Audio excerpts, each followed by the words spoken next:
दर्शकवृन्द नमस्कार। कार्यक्रम AP talk टाइममा यहाँलाई स्वागत छ। कोरोना महामारीको संक्रमणबाट हामी गुज्रिरहँदा हिजो मात्रै स्वास्थ्य मन्त्रालयले जारी गरेको विज्ञप्तिमा ओमिक्रोन भाइरसको संक्रमण 2 जनामा भेटियो भनेर उल्लेख गरेको छ। ओमिक्रोन भाइरस कस्तो किसिमको भाइरस हो र यसबाट कसरी बस्ने लगायतका कुराकानी गर्नका लागि आज हामीसँग संक्रमण रोग विशेषज्ञ डाक्टर अनुप सुवेदी हुनुहुन्छ। स्वागत छ यहाँलाई कार्यक्रममा। धन्यवाद। हामीहरू कोरोना महामारीको चपेटामा परि नै रहेका थियौँ, संक्रमणहरू देखि नै रहेको थियो त्यही किसिमले। तर त्यति हुँदाहुँदै यो बिचमा पनि कति धेरै भेरिएन्टहरू पनि आए, डेल्टा भेरिएन्ट होइन, गामा भेरिएन्ट। तर अहिले चाहिँ ओमिक्रोन भाइरसले यो चाहिँ विश्वमा देखिरहेको छ, नेपालमा चाहिँ खासै डराउनु पर्दैन भन्ने किसिमको अवस्था हुँदाहुँदै हिजो 2 जनामा संक्रमण भेटेको चाहिँ स्वास्थ्य मन्त्रालयले विज्ञप्ति जारी गरिसक्यो। कार्यक्रमको सुरुवात चाहिँ यो ओमिक्रोन भाइरस भनेको चाहिँ कस्तो किसिमको भाइरस हो, यसको उत्पत्ति र परिचयबाटै कार्यक्रम सुरु गरौँ। हजुर,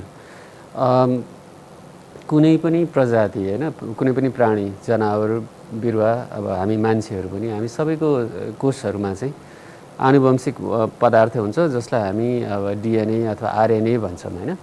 त्यो जनावरअनुसार कसैको डिएनए हुन्छ, कसैको आरएनए हुन्छ। त्यो आरएनएमा चाहिँ परिवर्तन भइरहेको हुन्छ होइन बेला बेलामा। अनि त्यो परिवर्तनहरूमध्ये कुनै परिवर्तनले चाहिँ त्यो प्राणीलाई वरिपरिको वातावरणमा बस्न झन् उसलाई चाहिँ सजिलो बनाइदिएको हुन्छ, उसलाई झन् बलियोसँग स्थापित हुन सजिलो बनाइदिने खालका परिवर्तन हुन्छन्। जुन त्यस्तो भयो भने चाहिँ त्यो परिवर्तन भएका प्रजातिहरू चाहिँ फैलिँदै जान्छन्, तिनीहरूको सङ्ख्या बढ्दै जान्छ, तिनीहरूको वंश विस्तार हुँदै जान्छ होइन।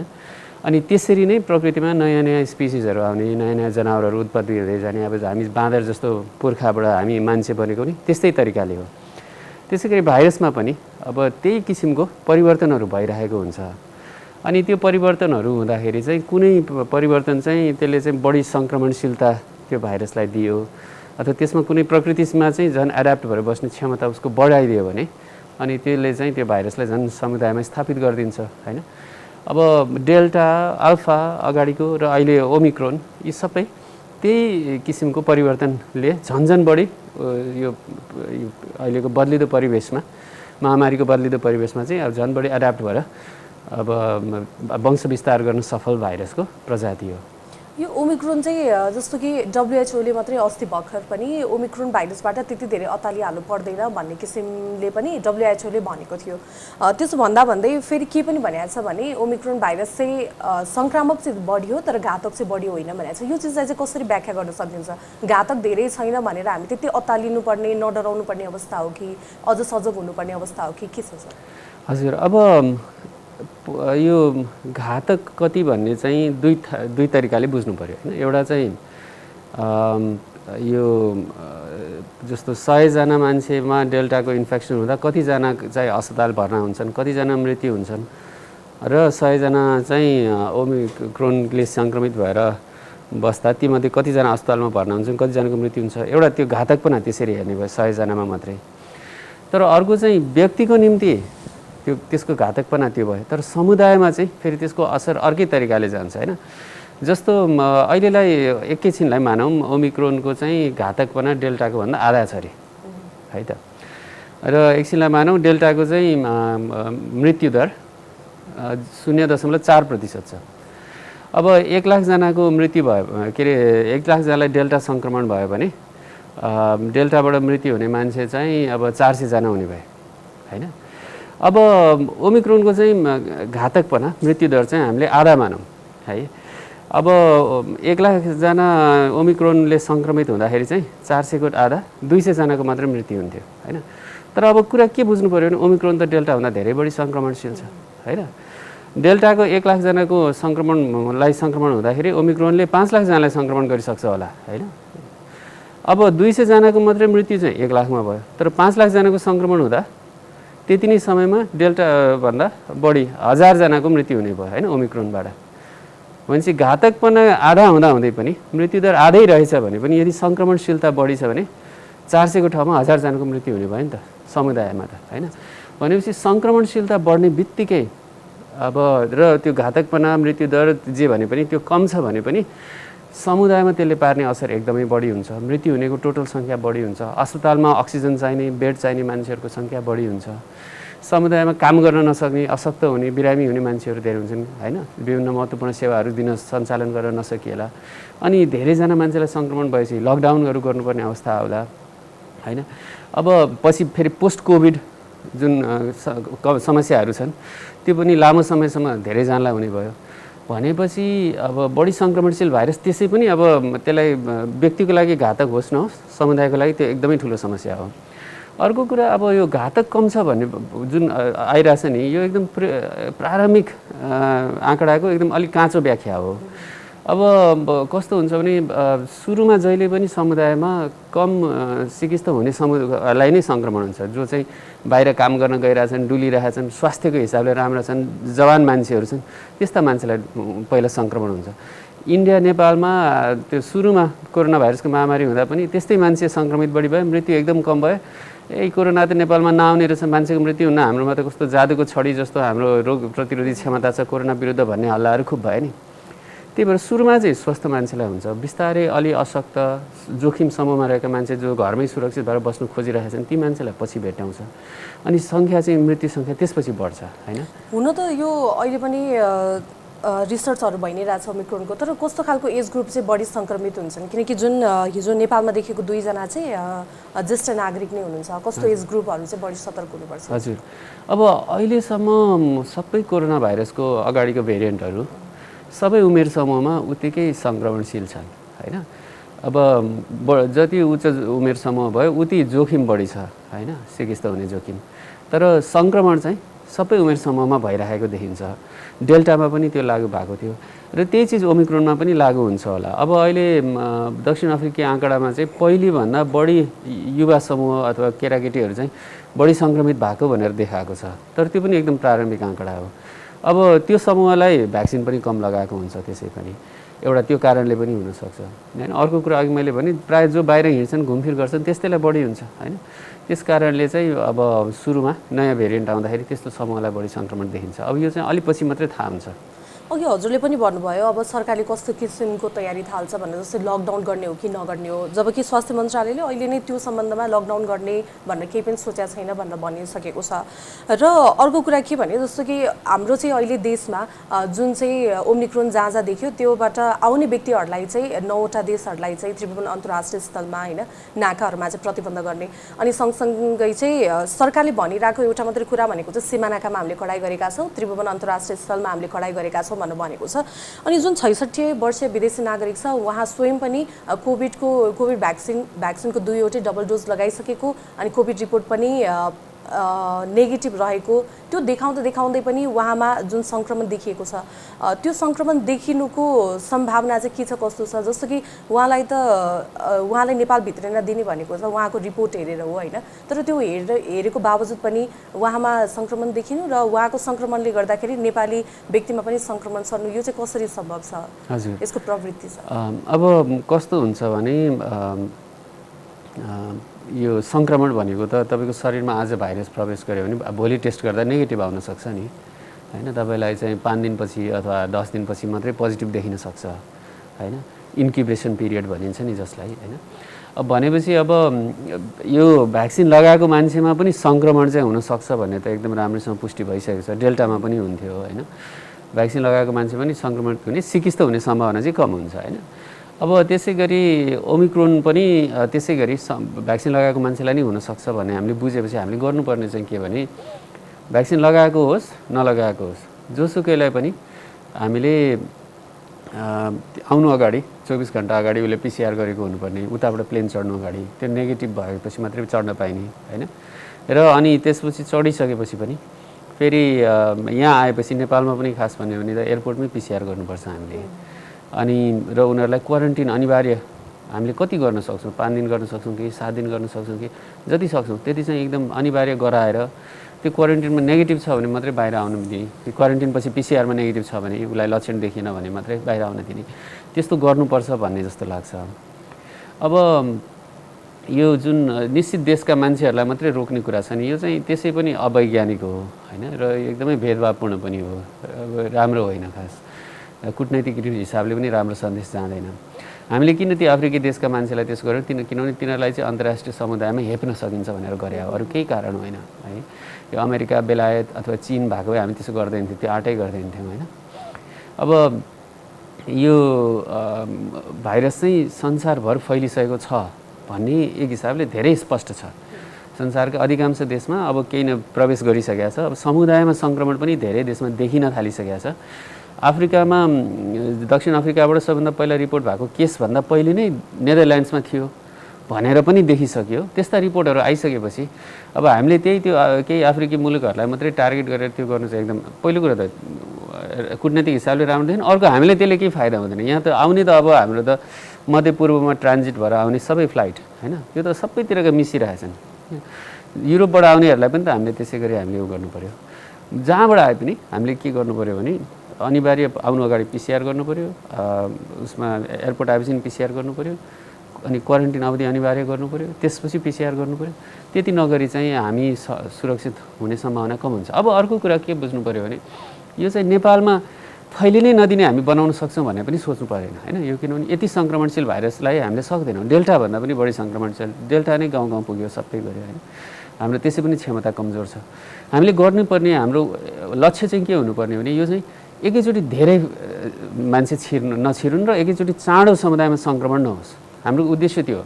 भन्नु खोजेको के भने हाम्रो अस्पतालहरूको धान्ने क्षमता यति छ, तर तपाईँको महामारीको सङ्ख्या चाहिँ त्यो अस्पतालको क्षमताभन्दा बढेर अस्पतालमा चाहिने मान्छेको सङ्ख्या धेरै बढ्यो भने चाहिँ अनि थुप्रो मान्छे सामान्य अक्सिजनले निको हुने मान्छे पनि मृत्यु हुन्छ होइन। अनि त्यस कारणले हामीले सोच्नुपर्ने चाहिँ के भने कसरी यो सङ्ख्या चाहिँ बिस्तारै बढ्न दिने भन्ने सोच्ने हो। त्यसको लागि सबैभन्दा इम्पोर्टेन्ट कुरा चाहिँ सुरुमा कतिजना सङ्क्रमित मान्छेले प्रवेश गर्छन् यहाँ होइन। जस्तो सुरुमै 5000जना मान्छे सङ्क्रमित भएर प्रवेश गऱ्यो भने त्यो 5000बाट 5 लाख हुन 15 लाख हुन 1-2 हप्ता पनि लाग्दैन है। तर तपाईँको चाहिँ सुरुमा तपाईँको भनौँ न 200-300ले मात्रै प्रवेश गऱ्यो भने त्यसबाट त्यो 5 लाख पुग्न चाहिँ महिनौँ पनि लाग्न सक्छ होइन। त्यसो हुँदा तपाईँले गर्नुपर्ने चाहिँ के हो भने तपाईँले सुरुमा सङ्क्रमित भएर आउने, अहिले त अब नेपालभित्र फैलिसकेको छैन होला भने अनुमान गरौँ होइन। भनेपछि अथवा भए पनि अलिअलि मात्रै छ। अब तिनीहरूबाट 2-4जनाबाट त्यो बिस्तारै अलिअलि फैलिदियो होला, त्यसलाई टाइम लाग्छ। अहिले आउने भनेको चाहिँ इन्डियाबाट र यो अन्तर्राष्ट्रिय विमानस्थलबाटै हो होइन। त्यसो हुँदा हामीले अहिले चाहिँ गर्नुपर्ने चाहिँ ती ठाउँहरूमा चाहिँ हामीले कडाइ गऱ्यौँ। अहिले नै सुरुमा हामीले गर्न सक्ने यो नियन्त्रणका उपायहरू अघि भने जस्तो गऱ्यौँ भने चाहिँ अनि एकैचोटि धेरै मान्छे यहाँ प्रवेश गर्दैन। अनि तीबाट एकैचोटि त्यो एक्सपोनेन्सियल ग्रोथ भएर चाँडै हाम्रो हेल्थ केयर सिस्टम ओभरवेल्म हुने त्यो अवस्थामा पुगिँदैन। हामीले लकडाउनहरू गर्नु पर्दैन। त्यसो हुँदा लकडाउनको कुरा चाहिँ अहिले गर्ने होइन। अहिले गर्ने चाहिँ लकडाउनमा जान नदिन, सकेसम्म समुदायमा यसलाई सङ्क्रमण फैलिन नदिन, छिर्न नदिन, के गर्नुपर्ने त्यसमा फोकस गर्नुपर्ने हो। ओमिक्रोनको सङ्क्रमण देखिसके पछाडि त्योबाट लेखिने लक्षणहरू त अरू भाइरस जस्तै सँगै नै मिल्दोजुल्दो पनि भनिएको छ। तर यो भ्याक्सिनको केसमा चाहिँ जस्तो कि डबल डोजै लगाइसकेको मान्छेहरू पनि यो सङ्क्रमणबाट अछुतो रहन सक्दैन भन्ने त पुष्टि भइसकेको छ। र अहिले चाहिँ बुस्टर डोजको बारेमा एकदमै धेरै चर्चा चलेको छ। कतिपय मान्छेले चाहिँ जसको चाहिँ पहुँच उहाँहरूले बुस्टर डोज लगाइ पनि सक्नु भएको छ। तर सरकारले चाहिँ बुस्टर डोज लगाउनको लागि कुनै पनि खालको कार्यक्रमहरू सुरु गर्ने भन्नुभएको छ, तर गर्नु भएको छैन। यो बुस्टर डोज कतिको लगाउनको लागि कतिको महत्त्वपूर्ण छ, लगाउनु पर्छ पर्दैन, बुस्टर डोज कस्तो किसिमको डोज हो, यसले के गर्छ, यसको बारेमा पनि जानकारी। हजुर, अब भ्याक्सिनको सन्दर्भमा हामीले बुझ्नुपर्ने कुरा चाहिँ के छ भने यो भ्याक्सिन लगाएको मान्छेलाई पनि सङ्क्रमण हुनसक्छ। सङ्क्रमण भनेको शरीरमा भाइरस प्रवेश गर्ने होइन। अनि त घाँटीमा अलिअलि बस्न सक्छ, घाँटीमा त्यसले आफ्नो केही नयाँ भाइरसहरू बनाउन सक्छ र त्यो अरूलाई सर्न सक्छ। तर त्यो मेरो फोक्सोमा प्रवेश गरेर मलाई निमोनिया गराएर म सिकिस्त हुने सम्भावना चाहिँ भ्याक्सिन लगाएको मान्छेलाई कम हुन्छ। त्यो डेल्टाको हकमा लागु भए जस्तै ओमिक्रोनको हकमा पनि त्यो लागु हुन्छ। अब त्यो खालि अब डेल्टाको हकमा 90% प्रभावकारिता भएको भ्याक्सिनको चाहिँ ओमिक्रोनको हकमा 85% होला, 80% होला, त्यस्ता कुराहरू चाहिँ हुन सक्छन्। केही कम होला प्रभावकारिता, तर भ्याक्सिन अझै पनि एकदमै प्रभावकारी अस्त्र हो होइन। त्यो सबैले लाउनुपर्छ। अब पहिले सङ्क्रमण भएर निको भइसकेका मान्छेले जुन रोग प्रतिरोधी क्षमता बनाएका छन्, बरु उनीहरूलाई चाहिँ ओमिक्रोनकोबाट सङ्क्रमण हुने दर चाहिँ पहिलेको भेरिएन्ट भन्दा 3 गुणा बढी रहेछ अहिले दक्षिण अफ्रिकाको तथ्याङ्कले। त्यसको अर्थ चाहिँ मलाई पहिला इन्फेक्सन भइसक्यो, त्यही भएर म ढुक्क हुन्छु भन्न चाहिँ पाइएन। भ्याक्सिन चाहिँ लाउनुपर्छ। बरु भ्याक्सिनेटेडमा चाहिँ इन्फेक्सनको रेट कम छ है अहिलेसम्म देखेको प्रारम्भिक आँकडामा। अब बुस्टरको कुरा गर्दा चाहिँ अब कसरी बुझ्नु पऱ्यो भने हाम्रो देशमा चाहिँ भ्याक्सिनै नलागेका मान्छे असङ्ख्य छन् होइन। अब त्यो कुनै पनि यस्तो ठुलो समुदायले चाहिँ भ्याक्सिन लगाएको छैन भने त्यस्तो देशमा चाहिँ तपाईँले भ्याक्सिन लगाइसकेकोलाई थप 1 डोज बुस्टर दिएर बढी महामारी नियन्त्रण गर्न फाइदा हुन्छ कि भ्याक्सिनै नलागेकोलाई भ्याक्सिन दिन केन्द्रित हुँदा बढी फाइदा हुन्छ भनेर सोध्ने हुन्छ। त्यो दोस्रो विकल्प महत्त्वपूर्ण छ। भ्याक्सिनै नलागेकोलाई भ्याक्सिन लाउँदा चाहिँ बढी फाइदा हुन्छ। तर अब हाम्रा सीमाहरू छन्। हाम्रो देशमा चाहिँ केही गरी हामीले चाहिँ साँच्चै मान्छेहरूलाई बुझाउनै सकेनौँ अथवा भ्याक्सिन गाउँ गाउँमा पुर्याउनै सकेनौँ कुनै पनि तरिकाले भने। अब कम्तीमा बुस्टर डोज लाउन सक्ने मान्छेलाई बुस्टर पनि लगाइदिनु पर्यो होइन। अर्को कुरा चाहिँ अब विशेष गरी फ्रन्टलाइनरहरू जो स्वास्थ्य क्षेत्रमा काम गर्नुहुन्छ उहाँहरूले दिनदिनै यो नयाँ भेरिएन्टको बारेमा सुनिरहनु भएको हुन्छ। अब बिस्तारै दक्षिण अफ्रिकाबाट मृत्युको आँकडाहरू पनि आउन थाल्छ। त्यो बढ्दै गएको पक्का पनि बढ्छ पनि केही समयपछि। यस्ता कुराले त्यो मनोबलको लागि पनि होइन यो सबै चिजको लागि बुस्टर चाहिँ फ्रन्टलाइनमा काम गर्ने मान्छे र अनि उच्च जोखिम भएको उमेर समूहहरू होइन जो चाहिँ त्यसै पनि त्यो पहिला भ्याक्सिनै लगाइसके भए पनि उहाँहरूको चाहिँ इम्युनिटी घट्दै जान्छ भन्ने हामीले देखेका छौँ। र अनि जसको चाहिँ रोग प्रतिरोधी क्षमता कमजोर छ होइन डायबिटिजहरू यस्तो रोगहरूको कारणले कम्तीमा त्यस्ता समूहहरू जो चाहिँ फेरि धेरै ठुलो सङ्ख्या छैन कि त्यो 10-15 लाख होला त्यस्तो समूहलाई चाहिँ हामीले टार्गेट गरेर बुस्टर लाउन उपयुक्त नै हुन्छ जस्तो लाग्छ। तर त्यो भनेको चाहिँ अरूलाई भ्याक्सिन दिन नछोड्ने भने चाहिँ होइन फेरि होइन। अर्को कुरा हामीले के पनि हेर्नुपर्छ भने भ्याक्सिनको कुरा गर्दाखेरि कुन भ्याक्सिनको बुस्टर लाउने पनि हेर्नुपर्छ। डेल्टाको विरुद्ध कुन भ्याक्सिन बढी प्रभावकारी देखिएको छ त्यो अहिले अब जगजाहेर छ। र त्यसपछि ओमिक्रोनको विरुद्ध पनि सायद तिनै भ्याक्सिन बढी प्रभावकारी हुन्छन्। डेल्टाको विरुद्ध काम नगर्ने ओमिक्रोनमा झन् गर्दैन भन्ने सामान्य लजिकको हिसाबले। तर हाम्रोमा त त्यो भ्याक्सिन लगाउँदाखेरि डेल्टा सङ्क्रमण भएको अनि त्यसपछि बिटा सङ्क्रमण भएको भन्न त छैन। जस्तो कि जुन उपलब्ध छ जुन नजिक छ त्यही नै लगाउने प्रचलन छ नि त होइन। अब त्यो चाहिँ यस्तो त्यो चाहिँ अब सरकारले गर्ने विचार हो होइन। अब हामीसँग कुन कुन भ्याक्सिन अहिले उपलब्ध छ अब तत्कालै अरू आउँदैन भने त्यो लगाइदिने पनि ठिकै हो होइन। अब आउँदैन भने त के उपाय छ त होइन। तर हामीले के चाहिँ हेर्नु पऱ्यो भने अहिले संसारभरि विभिन्न आँकडाहरू आएछन् कुन भ्याक्सिन बढी प्रभावकारी छ कुनलाई चाहिँ हामीले फोकस गर्नुपर्ने ल्याउनलाई कोसिस गर्नुपर्ने त्यो चाहिँ सरकारले सोच्नुपर्छ होइन। यो खालि मसँग यही छ तिमीले यही मात्रै पाउँछौ भन्न मिलेन। अलिकति जिम्मेवारी चाहिँ त्योभन्दा बढी पनि राख्नु पऱ्यो। जस्तो कि अब मैले डबल डोज चाहिँ भेरोसेलको लगाएको छु भने मैले बुस्टर डोज भनेको त्यो सेकेन्ड डोज लगाएको 6 महिनापछि मात्रै लगाउन पाइयो होइन सेकेन्ड डोज। अब यस्तो छ अब त्यो 6 महिना भन्ने चाहिँ कस्तो हो भने त्यो उता फाइजर मोडर्ना र अझै एस्ट्राजेनेका पनि त्यो लगाएका मान्छेहरूको एन्टिबडी लेभल के छ अनि उनीहरूमा चाहिँ पुनः सङ्क्रमण हुने सम्भावना कति महिनापछि बढ्यो भन्ने आँकडाहरूको आधारमा हो। भेरोसेलमा त्यस्तो कुरा आएकै छैन। कति महिनापछि सङ्क्रमण बढ्दो रहेछ त्यो इम्युनिटी घटेर कहाँ पुग्दो रहेछ भन्ने त्यस्तो खालको अध्ययनहरू नै मैले देखाएको छैन होइन। त्यसो हुँदाखेरि अब मलाई चाहिँ के लाग्छ भने पहिला हामीले समय कति भयो भन्दा पनि यो उच्च जोखिम उमेर समूहका मान्छेहरू र फ्रन्टलाइन वर्कर्सहरू अनि रोगको कारणले जोखिम भएका मान्छेहरू भनेर त्यसरी छुट्याउँ र उहाँहरूलाई बुस्टर लगाउन थालौँ। अब धेरै जसोको 3-4 महिना 6-7 महिना भइसक्यो होइन। हामीले त्यो कुरेर नबसौँ भन्छु म चाहिँ। यो भेरिएन्टहरू देखिरहँदाखेरि चाहिँ हाम्रो यो समुदायमा चाहिँ एक किसिमको त्रास त्यसै पनि उत्पन्न हुन्छ मनोवैज्ञानिक त्रास होइन। त्यसमाथि पनि त्यो भाइरसको बारेमा नबुझेर अरूले सुनेको भरमा र थोरै मात्रै जानकारी भएको भरमा चाहिँ त्यो किसिमको त्रासहरू बढ्दै गएको पनि देखिन्छ। अनि विभिन्न किसिमको भेरिएन्टहरू देखिँदै जाँदाखेरि यो भेरिएन्टमा पनि एउटा भेरिएन्ट अफ कन्सर्न अनि भेरिएन्ट अफ इन्ट्रेस्ट भनेर चाहिँ एकदमै धेरै भनिन्छ। तर मान्छेले चाहिँ भेरिएन्ट अफ कन्सर्न भनेको के हो इन्ट्रेस्ट भनेको के हो बुझ्नु हुँदैन। जस्तो कि ओमिक्रोनलाई पनि एउटा भेरिएन्ट अफ कन्सर्नको रूपमा राखेको छ। यो भेरिएन्ट अफ कन्सर्न अनि भेरिएन्ट अफ इन्ट्रेस्टमा चाहिँ के फरक छ यो भनेको चाहिँ के हो? हजुर अब यसो हिसाबले बुझ्दा चाहिँ भेरिएन्ट अफ इन्ट्रेस्ट भने चाहिँ कुनै चिज यो भेरिएन्ट अथवा यो प्रजाति चाहिँ भाइरसको पछि यसले धेरै दुःख दिन सक्छ है। यो चाहिँ विश्वभरि फैलिने सम्भावना भएको चिज चाहिँ हो।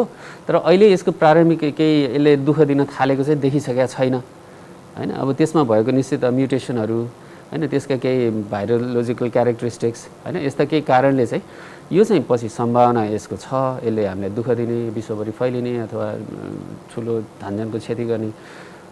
त्यसमा यसलाई चाहिँ हामीले निगरानी गरिराख्नुपर्छ है भनेर राखेको भेरिएन्ट अफ इन्ट्रेस्ट भने चाहिँ। भेरिएन्ट अफ कन्सर्न भने चाहिँ जसले चाहिँ अब कि फैलिनै थालेको थुप्रो मान्छेलाई मृत्यु गराउन थालेको देखि नै सक्यो कि चाहिँ गर्न अथवा गरि नै सक्यो होइन। त्यस्तो भयो भने चाहिँ भेरिएन्ट अफ कन्सर्न भनिन्छ। यो जस्तो कि त्यही जो विदेशी नागरिक जसमा चाहिँ ओमिक्रोन सङ्क्रमण देखिएको छ उहाँ चाहिँ 9 गते त्रिभुवन अन्तर्राष्ट्रिय विमानस्थलबाट नेपालमा आइसके पछाडि चाहिँ केही पछि मात्रै लक्षण देखा परिसके पछाडि चेक गराउँदाखेरि चाहिँ 19 गते मात्रै चाहिँ सङ्क्रमण पुष्टि भएको भनेर रिपोर्ट आएको छ होइन। यो सरसर्ती हेर्दाखेरि 9 गतेबाट 19 गतेको हाम्रो रिपोर्ट हेर्ने हो भने यो 10 दिनको ग्याप देखिएको छ। जस्तै मैले भन्न खोजेको चाहिँ नेपालमा हुन त यो जुन अहिले नयाँ सङ्क्रमण देखिएको छ कोरोना भाइरस आफैमा पनि एउटा नयाँ महामारी मानिएको छ विश्वमा र नेपालमा त्योसँग सम्बन्धित स्वास्थ्य उपकरणहरू छँदै छैन। तर यसरी सङ्क्रमण अब यसरी यति धेरै सङ्क्रमण विश्वभरि नै बढिरहँदाखेरि चाहिँ 9 गते कोही मान्छे नेपाल प्रवेश गर्दाखेरि चाहिँ त्यो व्यक्तिको रिपोर्ट चाहिँ 19 गते मात्रै आउनु यसमा त सरकारको कमजोरी त देखियो नै तर यो समुदायको लागि एउटा घातक पनि देखियो होइन। यो यसरी जाँच गराउँदाखेरि चाहिँ अझै पनि के हाम्रो देशमा चाहिँ उपकरणहरूको कमी अभाव अझै पनि हाम्रो तयारी अवस्थामा नभएको हो कसरी यसलाई व्याख्या गर्न सकिन्छ? अब यस्तो छ त्यही भएर भनेको हामीले चाहिँ सबैलाई टेस्ट गर्नुपर्छ सबैलाई क्वारेन्टाइन गर्नुपर्छ र अनिवार्य टेस्ट गर्नुपर्छ त्यो हामी गर्न सक्छौँ। प्लेन चढेर आउने मान्छेको हकमा त पक्का पनि सक्छौँ नि होइन। अहिले हामीले किन गरिरहेको छैनौँ भने विदेशीहरूलाई त्यसो गऱ्यो भने विदेशीहरू आउँदैन हाम्रो अलि पर्यटन व्यवसाय फेरि अलिअलि बिस्तारै बढ्दैछ त्यो कम हुन्छ भन्ने मान्छेहरूले त्यसरी सोचेका छन् होइन। तर अब समस्या के छैन अब ओमिक्रोन आएपछि पर्यटन व्यवसाय त त्यसै पनि बन्द हुन्छ कम हुन्छ होइन। र अब झन् बेसरी समुदायमा फैल्यो भने त आन्तरिक पर्यटन पनि बन्द हुन्छ होइन। यही पुरै लकडाउन हुन्छ फेरि बिस्तारै होइन बेसरी फैल्यो अनियन्त्रित रूपमा भनेपछि त पर्यटन व्यवसायदेखि सबैले सोच्नुपर्ने कुरा चाहिँ के हो भने अहिले चाहिँ समुदायमा कसरी कम प्रवेश गराउने त्यसमा त बरु त्यो प्लेन चढेर आउने मान्छेहरूलाई चाहिँ सबैलाई सुरुमै एयरपोर्टमा पनि पिसिआर गर्ने 1 हप्तापछि क्वारेन्टाइन अवधि बसेर लक्षण छैन भने पनि पिसिआर गर्ने लक्षण छ भने त तुरुन्तै गर्ने त्यस्ता कुराहरू गऱ्यौँ भने बल्ल यो सकिन्छ। अब त्यो टेस्ट गर्ने क्षमता हामीसँग छ क्षमता नभएको होइन त्यो त खालि हामीले नगरेको हो त्यस्तो नियम नबनाएको हो होइन। अनि नाकाबाट इन्डियाबाट आउने मान्छेहरूलाई पनि हामीले गर्नुपर्छ त्यो अर्को ठुलो समस्या हो होइन। त्यो चाहिँ धेरै जटिल छ। नाकामा अब 10,000 आउँदा एकैचोटि हामी पिसिआर गर्न सक्छौँ कि सक्दैनौँ। हामीले गफ त गऱ्यौँ हाम्रो दिनमा 20,000सम्म पिसिआर गर्ने क्षमता छ भनेर गफ त धेरै भएको छ होइन। तर हामीले गरेर देखाएको चाहिँ छैन। अनि नाकामा अब हजार मान्छे आउने व्यवस्था सम्भावना हुनसक्छ।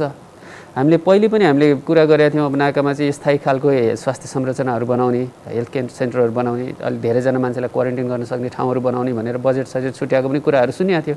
त्यो काम कहाँ पुग्यो त?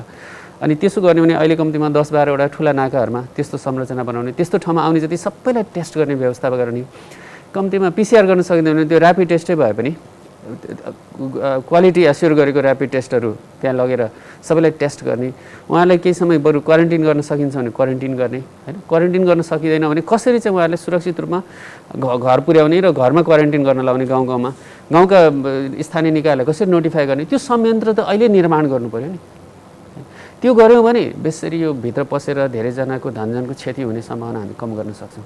तर हामीले त्यो गरेनौँ भने चाहिँ हामी ठुलो समस्यामा पर्छौँ।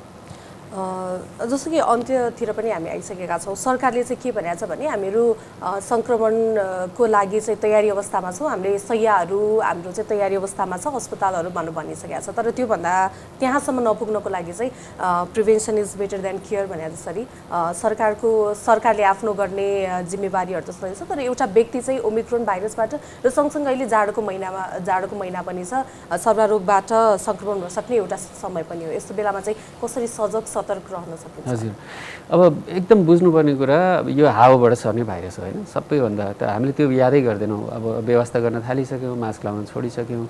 अनि अर्को कुरा बुझ्नुपर्ने मास्क पनि त्यो सामान्य हामीले जसरी मास्क लाउँछ नि त्यो एकदम सर्जिकल मास्क भनेको छ यताबाट पुरा खुला छ माथिबाट खुला छ तलबाट खुला छ होइन। अनि प्रायःले त चिउँडोमा लाउनु भएको हुन्छ छोप्दा पनि राम्रोसँग त्यो सिल भएको हुन्न टाइट फिट भएको हुन्न त्यस्तो मास्क लाएर मिलेन। सर्जिकल मास्क लाउने भए त्यसलाई अलिकति राम्रोसँग फिट गर्ने तरिकाहरू छन् त्यो युट्युबमा विभिन्न त्यो यहाँ बाँधेर त्यो लोती बनाएर त्यो गर्ने तरिकाहरू छ त्यो हेरेर खोजेर आफै सिक्न सकिन्छ। नभए राम्रो चाहिँ अब अलिक राम्रो फिट हुने यो N95 मास्क अथवा सो सरहको मास्कहरू नै हो होइन। कपडाकै मास्क पनि 2-3 लेयरको तर राम्रोसँग फिट हुने हावा तल यसरी नजाने त्यो प्रयोग गरेर पनि प्रभावकारी हुनसक्छ जसलाई धोइरहन पनि मिल्यो होइन। भनेपछि मास्कको क्वालिटीमा विचार गरौँ मास्क जति बेला पनि लगाउँ भिडमा सकेसम्म नजाउँ अनावश्यक काममा त्यतिकै बाहिर जाने काम नगरौँ बन्द स्पेसमा धेरैजना बस्ने, विशेष गरी जाडोमा त अब बाहिर चिसो हुन्छ, भित्र बसिन्छ। धेरैजना बाहिर पाहुनाहरू बोलाएर त्यसरी बस्ने र गर्ने नगरौँ होइन। घरभित्र बाहिर जाँदा 100% मास्क लगायो भने घरभित्र मास्क लाउनु परेन होइन। बाहिर जाँदा तपाईँले केही कसैसँग हात मिलाउनु भएन, कुनै हिसाबले अरूसँग जोखिममा पर्ने काम गर्नु भएन होइन। मास्क 100% लाउनु भने, अनि घर गएपछि तपाईँले मास्क लाउनु पऱ्यो, घर गएपछि अनि सबै आफू मजाले बस्न मिल्यो। त्यसो त यो त्यस्ता कुराहरू हामीले विचार गर्नुपर्छ व्यक्तिगत रूपमा। अनि भ्याक्सिन सबैले लाउनुपर्छ, पाएसम्म सबैले भ्याक्सिन लगाइहालौँ। हुन्छ सर, कुराकानीको लागि यहाँलाई धेरै धेरै धन्यवाद। धन्यवाद। दर्शकवृन्द, आज हामीले डाक्टर अनुप सुवेदीसँग कुराकानी गऱ्यौँ। ओमिक्रोन भाइरस जुन चाहिँ स्वास्थ्य मन्त्रालयले नेपालमा पनि 2 जनामा सङ्क्रमण देखेको छ भनेर पुष्टि गरिसकेको छ र यसबाट बच्नका लागि व्यक्तिगत रूपमा पनि कसरी चाहिँ स्वास्थ्य सतर्कता अपनाउन सकिन्छ यो बारेमा कुराकानी गऱ्यौँ। आजलाई एपी टक टाइम यति नै। एपी1 हेर्दै गर्नुहोला। नमस्कार।